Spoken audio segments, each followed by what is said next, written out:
আমরা ইসকনকে mid day meal খাওয়ার সরবরাহ করার জন্য উদ্যোগ দিচ্ছি। ইসকন খাওয়াবে রান্না করে। আপনার আপত্তি থাকলে হরে কৃষ্ণ বলবেন না, কেউ আপনাকে জোর করবে না। তো খুব ভালো খাবার পাবেন, শুদ্ধ খাবার পাবেন, চিন্তার কোনো কারণ নেই। ঠিক আছে? আর পরিষ্কার করে বলে দিলাম, ডক্টর শ্যামাপ্রসাদ মুখার্জির দেখানো পথে বাংলা চলবে, স্বামী বিবেকানন্দের ভাবনায় বাংলা চলবে, রামকৃষ্ণ মিশন, ভারত সেবাশ্রম সংঘ, ইসকন, গৌড়িয়া মঠের দেখানো ভাবনায় পশ্চিমবঙ্গ চলবে।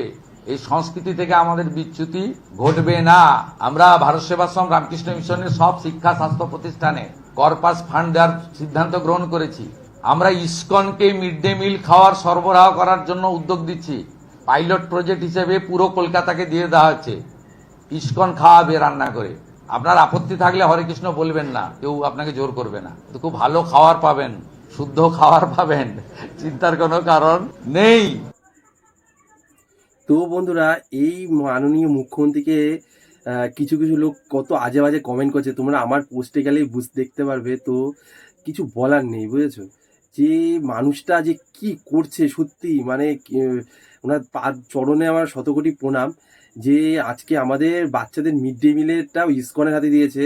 তো সত্যি আমাদের এর থেকে আর বড় কিছু হয় না। আমার যেটা মনে হয় যে ইসকনের হাতে ভারত সেবা আশ্রম থেকে শুরু করে রামকৃষ্ণ মিশন সব কিছুর উপরে ওনাদের এখন কত বড় একটা আস্থার জায়গা চলে এসেছে মানুষের, আমাদের মতো মানুষের। যারা আমাদের হিন্দু ভাই বোনেরা আছে তারা তো খুবই খুশি হবে এই জিনিসটা শুনলে, যে ইসকনের হাতে এতদিন তো মিড ডে মিলের যে কি হচ্ছিল সেটা তো আমরা নিজের চোখে প্রতিটা যারা সোশ্যাল মিডিয়া দেখে, যারা সোশ্যাল মিডিয়াতে সারাক্ষণ চোখ রাখে বা খবরের চ্যানেলে চোখ রাখে, তারা তো দেখেছে কি খাবার দেয়া হতো। আর এখন আমাদের হচ্ছে মাননীয় মুখ্যমন্ত্রী এটা ইসকনের হাতে দিয়েছে। তো এটা ঠাকুরের মহাপ্রসাদ তৈরি হয়ে যাবে। সত্যি কথা, আজকে আমরা যে ভালো স্কুলে যে বাচ্চাদের যে খাবার অনেকে খেতে দিই না, কারণ ছিল যে কত বাজে খাবার দিত স্কুলে। এখন আর কোনো চিন্তা করার কারণই নেই। আমাদের পুরো পাইলট প্রজেক্ট হিসাবে এটাকে পুরো দিয়ে দিয়েছে ইসকনের হাতে। তো এর থেকে আর বড় কিছু হয় না। সত্যি কথা, আমরা তো কি বলবো, আমাদের মতো মানুষরা খুব খুশি। মানে আর সত্যি, যার উনি তো ঠিকই বললেন, যার খাওয়ার ইচ্ছা সে খাবেন, কিছু বলতে পারবেন না, বলার দরকার নেই।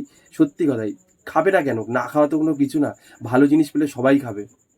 তো তোমাদের কেমন লাগলো ভিডিওটা প্লিজ আমার কমেন্ট বক্সে জানিও।